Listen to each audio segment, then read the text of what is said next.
ئاکار ئەمڕۆ جیاواز لە ڕۆژانی تر بە جلی کوردیەوە کارەکانی فەرمانگەکەی ڕادەپەڕێنێت.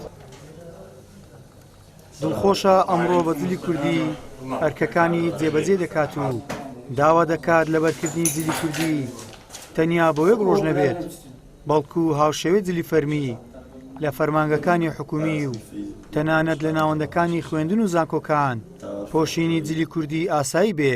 بەڵێ ئێمە وەکو میلەتی کورد جلی کوردی بە شوناس و ڕەمزی میلەتی کورد دەبینین، بۆیە پێویستە نەک تەنها ڕۆژێک لە سەرجەم دام و دەستگاکانی حکوومەتی هەرێمی کوردستان لە زانکۆکان لە هەموو ئەو دەوائیرانەی کە هەن فەرمین جلی کوردی وەکو ئەوڕۆ کە ڕۆژی جلی کوردیە لە هەموو ڕۆژەکانی ساڵیشدا ڕۆژێکی ئاسایی بی لەبەرکردنی. قوتابیان دڵخۆشن بە پۆشینی پۆشاکی کوردی. لەم ڕۆژەدا ئەوان دەڵێن ئەم جلە ناسنامە و کللتورمانە و پێویستە لە ڕێگەی لەبەرکردنی جلی کوردی ئەم کەلتورە بپارێزین و زیندوی بکەینەوە. پێشیان وایە جلی کوردی پۆشاکێکی ڕێک و پۆشتەیە بۆ هەموو کار و شوێنە گونجاوە. هەموو ئەو گەنجانەی وەکو قەدیمەکان وەکو پیرەکان جلکی کوردی بپۆشن لەبەرەوەی نەک تەنها ڕۆژێک بۆ ڕۆژێک بۆ تەرخانکەن.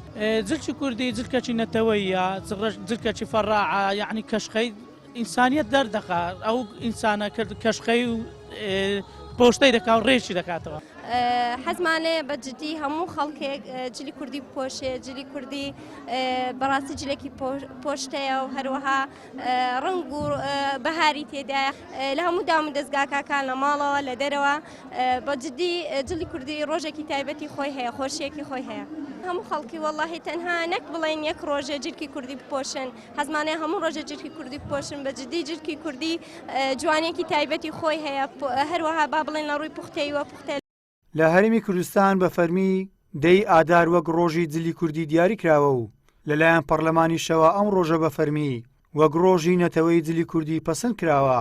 بۆ ئەم ساڵیش بەهۆی ئەوەی ڕۆژی دەی ئادار هاوکاتە لەگەڵ ڕۆژی هەینی و پوشووی فەرمیە ڕێوڕەسم و چالاکیەکانی ڕۆژی جلی کوردیش پێش خراو ڕۆژێک بەر لەوادەی خۆی بەڕێوە چوون.